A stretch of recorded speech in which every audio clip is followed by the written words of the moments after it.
Whose house? Whose house? In the company's brief history, only 7 men have had the honor of being called the AEW World Champion. And while the belt tends to not change hands often, it does look like we're about to add an 8th member to that list, as Swerve Strickland looks poised to win the title that he has had his eyes on ever since he first stepped foot in the company back at Revolution 2022.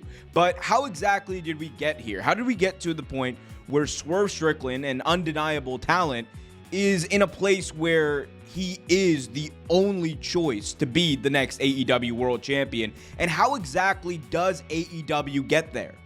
That's where I come in. I'm Omer Q for Real Take Wrestling. Be sure to hit that like button, subscribe, and hit that notification bell so you get notified whenever a new video is released.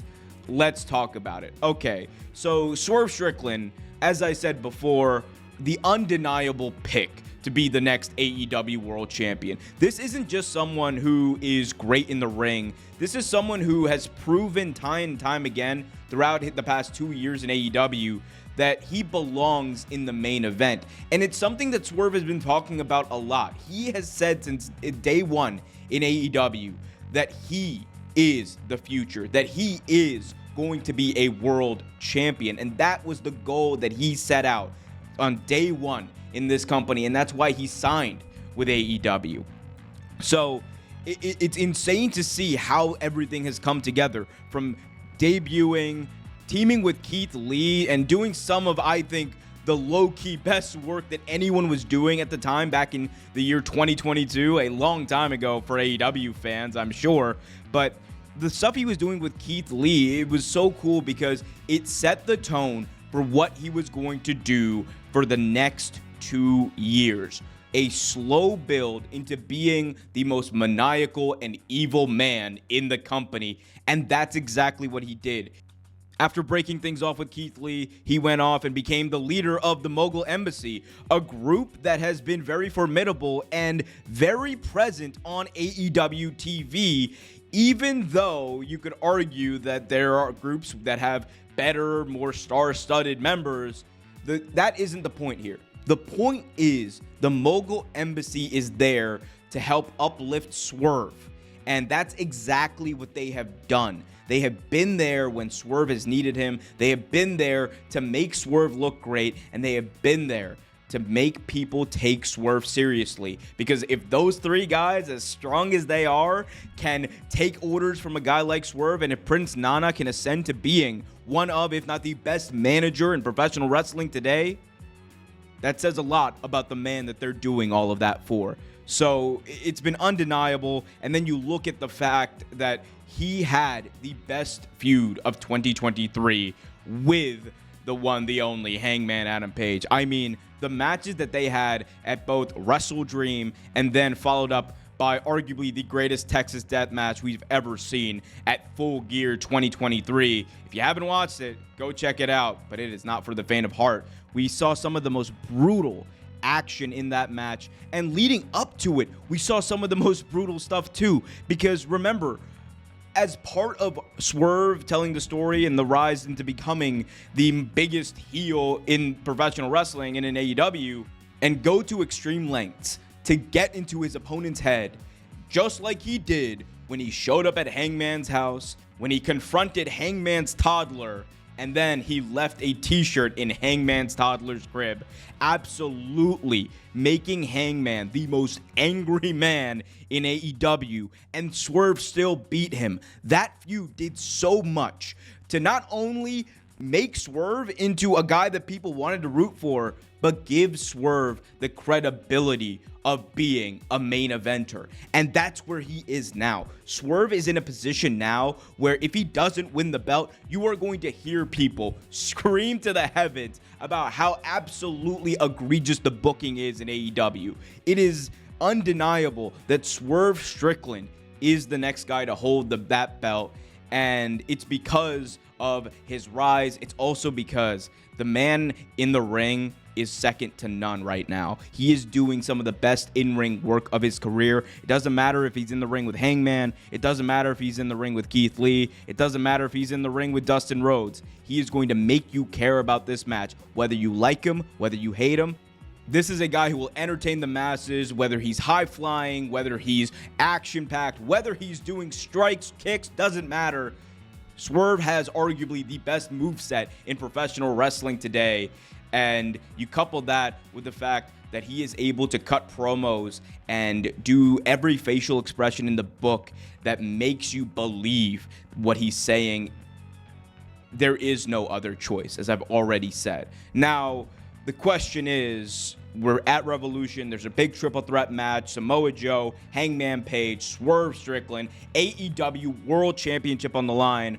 What do you do? How do you book it? How do we get there? Well, in my view, it's pretty simple.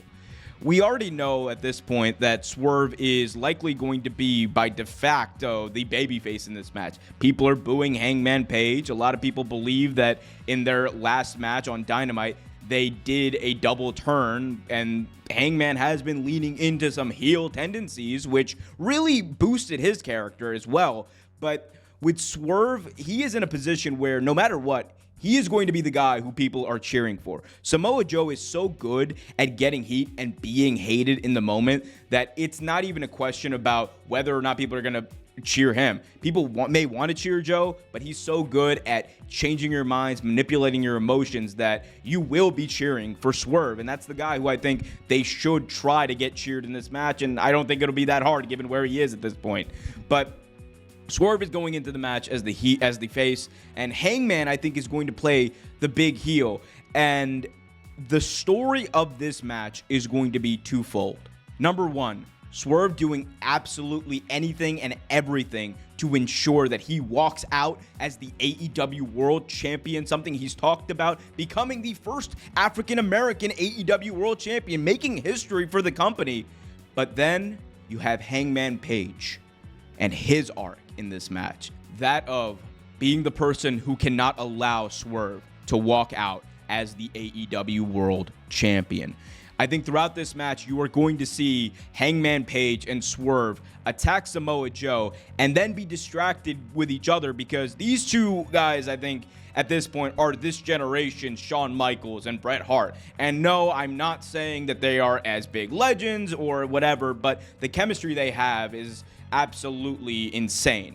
There are no two people right now in professional wrestling, sans maybe Kenny Omega and Will Ospreay, who you can just put into a match willy-nilly and they'll have a great match and you can watch it 60 times in a row. So I think throughout the match, you're going to see different points where Samoa Joe is being beaten up by both men, but then both men are going to be distracted with each other, because these two are literally the definition of fight forever at this point. So that's going to give Samoa Joe a bit of an advantage, and Joe's going to have the advantage, I think, for a lot of this match. He's just not going to be able to put away either guy. And I think leading to the finish of this match, you have to have 2 points where Swerve hits his finisher on Samoa Joe, and then right as the ref's hand is about to go down for 3, Hangman Page breaks it up. And remember, Hangman's arc in this match is not about even winning the belt. So Hangman is not going to give him an inch. Hangman Page is going to do everything and anything, put his body on the line to ensure that Swerve doesn't walk out as the world champion. And for most of the match, he is going to succeed at doing that until we get the Mogul Embassy showing up, because Hangman Page is going to have a steel chair and it's going to be aimed right at the skull of Swerve Strickland in the middle of the ring. He's going to put it up, and then you have the Mogul Embassy come in, even the odds, and take Hangman out. Because remember, while Swerve does have pride, and while Swerve likely in this match is going to be the babyface, it doesn't matter, because Swerve is going to do Swerve. Swerve is going to make sure that he walks out as the AEW World Champion by hook or by crook. None of that stuff has bothered Swerve at all up until this point, outside of the one match with Hangman, which was about pride. This no longer is about pride for Swerve. This is about winning. He has no bones. He doesn't care about Nana or anyone interfering in this match because that's what it's about. It's about taking home the gold. So Nana and company take out Hangman Page. Hangman Page is out of the match, non-factor, and it's just Samoa Joe and Swerve. 10 minutes of solid action. Samoa Joe has Swerve in the sleeper, the coquina clutch, and just when you think Swerve is about to go out, we do the old ringmaster spot. Swerve, feet off the turnbuckle, roll up on Joe. 1, 2, 3, and new AEW World Champion Swerve Strickland. The crowd will go absolutely nuts. You will have 15,000 plus packing the Greensboro Coliseum on the same night that Sting is going to have his last match. You are going to have a moment that people will never forget as Swerve reigns supreme as the next AEW World Champion. And the best part about this is fresh, this is new, this is exciting because AEW will not only crown and make history as Swerve becomes the first African-American World Champion in the men's division, but at the same time, Swerve is going to be able to say that he was a guy who came over from WWE, who didn't have a big name like CM Punk or Bryan Danielson or Adam Cole, baby. He was a guy who made his name in AEW.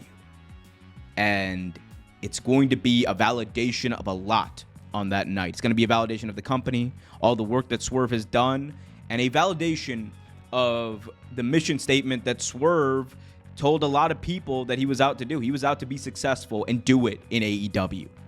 And that's all going to come to fruition. And then you're going to be able to have great matches for the next few months as we build to what I believe is going to be the dream match that nobody knows they want right now. That being All In, main event, Swerve Strickland, Will Ospreay, tens of thousands packing Wembley Stadium, and a hell of a moment when Will Ospreay defeats Swerve to become the next world champion.